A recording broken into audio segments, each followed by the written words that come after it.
Last Will and Testament of Mary McLeod Bethune, read by TheaM.W.C. Clark. Sometimes, as I sit communing in my study, I feel that death is not far off.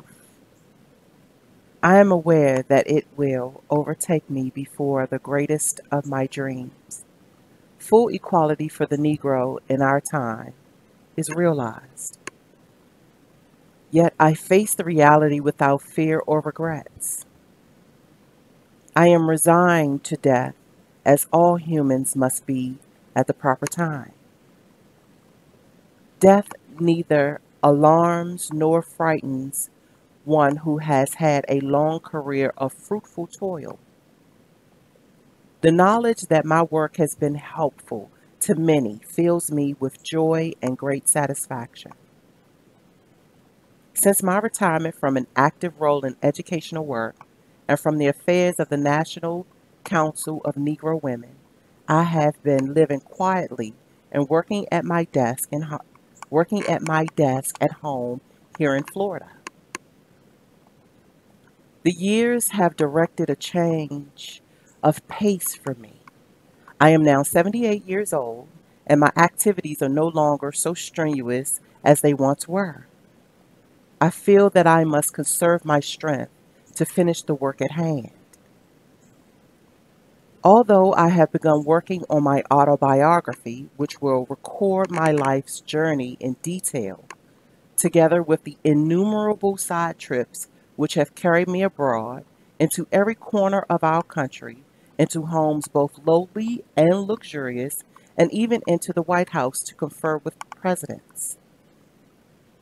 I have also deeded my home and its contents to the Mary McLeod Bethune Foundation, organized in March 1953 for research, interracial activities, and the sponsorship of wider educational opportunities. Sometimes I ask myself if I have any other legacy to leave. Truly, my worldly possessions are few, yet my experiences are rich. From them, I have distilled principles and policies in which I believe firmly, for they represent the meaning of my life's work. They are the products of much sweat and sorrow. Perhaps in them there is something of value. So as my life draws to a close, I will pass them on to the Negroes everywhere in the hope that an old woman's philosophy may give them inspiration. Here, then, is my legacy. I leave you love. Love builds. It is positive and helpful. It is more beneficial than hate. Inquiries quickly forgotten, quickly pass away. Personally and racially, our enemies must be forgiven. Our aim must be to create a world of fellowship and justice, where no man's skin, color, or religion is held against him. Love thy neighbor is the precept which could transform the world if it were universally practiced. It connotes brotherhood, and to me, brotherhood of man is the noblest concept in all human relations. Loving your neighbor means being interracial, interreligious, and international. I leave you hope. The Negro's growth will be great in the years to come. Yesterday, our ancestors endured the degradation of slavery, yet they retained their dignity. Today, we direct our economic and political strength toward winning a more abundant and secure life. Tomorrow, a new Negro, unhindered by race taboos and shackles, will benefit from more than 330 years of ceaseless striving and struggle. Theirs will be a better world. This I believe with all my heart. I leave you the challenge of developing confidence in one another. As long as the Negroes are hemmed into racial box by prejudice and pressure, It will be necessary for them to band together for economic betterment. Negro banks, insurance companies, and other businesses are examples of successful racial economic enterprises. These institutions were made possible by vision and mutual aid. Confidence was vital in getting them started and keeping them going. Negroes have got to demonstrate still more confidence in each other in business. This kind of confidence will aid the economic rise of the race by bringing together the pennies and dollars of our people and plowing them into useful channels. Economic separatism cannot be tolerated in its enlightened age, and it is not practicable. We must spread out as far and as fast as we can, but we must also help each other as we go. I leave you a thirst for education. Knowledge is the prime need of the hour. More and more, Negroes are taking full advantage of hard-won opportunities for learning, and the educational level of the Negro population is at its highest point in history. We are making greater use of the privileges inherited in living in a democracy. If we continue in this trend, we will be able to rear increasing numbers of strong, purposeful men and women equipped with vision, mental clarity, health, and education. I leave you respect for the uses of power. We live in a world which respects power above all things. Power, intelligently directed, can lead to more freedom. Unwisely directed, it can be a dreadful, destructive force. During my lifetime, I have seen the power of the Negro grow enormously. It has always been my first concern that this power should be placed on the side of human justice. Now that the barriers are crumbling everywhere, the Negro in America must be ever vigilant lest his forces be marshaled behind wrong causes and undemocratic movements. He must not lend his support to any group that seeks to subvert democracy. That is why we must select leaders who are wise, courageous, and of great moral stature and ability. We have great leaders amongst us today. Ralph Bunche, Channing Tobias, Mordecai Johnson, Walter White, and Mary Church Terrell, the latter now deceased. We have had other great men and women in the past: Frederick Douglass, Booker T. Washington, Harriet Tubman, and Sojourner Truth.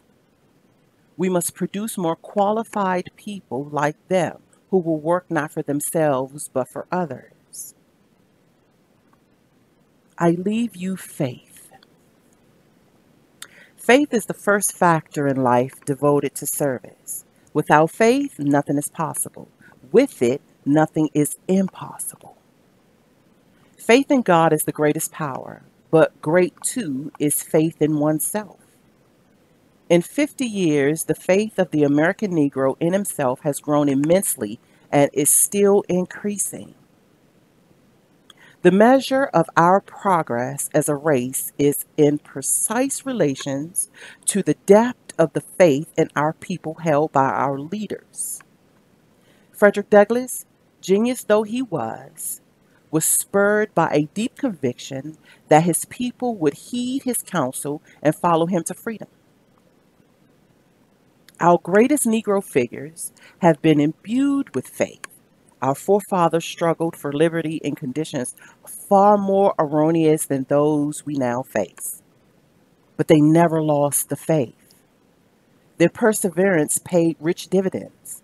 We must never forget their sufferings and their sacrifices, and they were the foundations of the progress of our people. I leave you racial dignity. I want Negroes to maintain their human dignity at all costs. We, as Negroes, must recognize that we are the custodians as well as the heirs of a great civilization.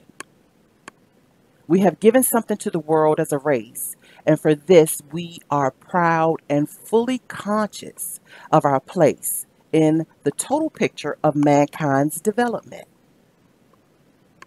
We must learn also to share and mix with all men.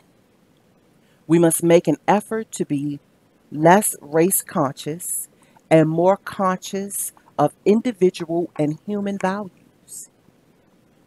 I have never been sensitive about my complexion. My color has never destroyed my self respect, nor has it ever caused me to conduct myself in such a manner as to merit the disrespect of any person. I have not let my color handicap me. Despite many crushing burdens and handicaps, I have risen from the cotton fields of South Carolina to found a college, administer it during its years of growth, become a public servant in the government of our country, and a leader of women. I would not exchange my color for all the wealth in the world. For had I been born white, I might not have been able to do all that I have done or hope to do. I leave you a desire to live harmoniously with your fellow men.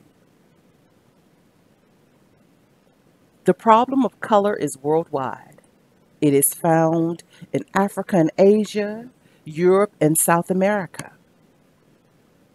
I appeal to the American Negroes, North, South, East, and West, to recognize their common problem and unite to solve them. I pray that we will learn to live harmoniously with the white race. So often, our difficulties have made us hypersensitive and truculent. I want to see my people conduct themselves naturally in all relationships, fully conscious of their manly responsibilities and deeply aware of their heritage. I want them to learn to understand whites and influence them for good, for it is advisable and sensible for us to do so. We are a minority of 15 million living side by side with a white majority. We must learn to deal with these people positively and on an individual basis. I leave you finally a responsibility to our young people. The world around us really belongs to youth, for youth will take over its future management. Our children must never lose their zeal for building a better world. They must not be discouraged from aspiring towards greatness, for they are to be the leaders of tomorrow. Nor must they forget that the masses of our people are still underprivileged, ill-housed, impoverished, and victims of discrimination. We have a powerful potential in our youth, and we must have the courage to change old ideas and practices so that we must have the courage to change old ideas and practices so that we may direct their power toward good ends. Faith, courage, brotherhood, dignity, ambition, responsibility. These are needed today as never before. We must cultivate them and use them as tools for our task of completing the establishment of equality for the Negro. We must sharpen these tools in the struggle that faces us and find new ways of using them. The freedom gates are half ajar. We must pry them fully open. If I have a legacy to leave my people, it is my philosophy of living and serving. As I face tomorrow, I am content, for I think I have spent my life well. I pray now that my philosophy may be helpful for those who share my vision of a world peace, progress, brotherhood, and love.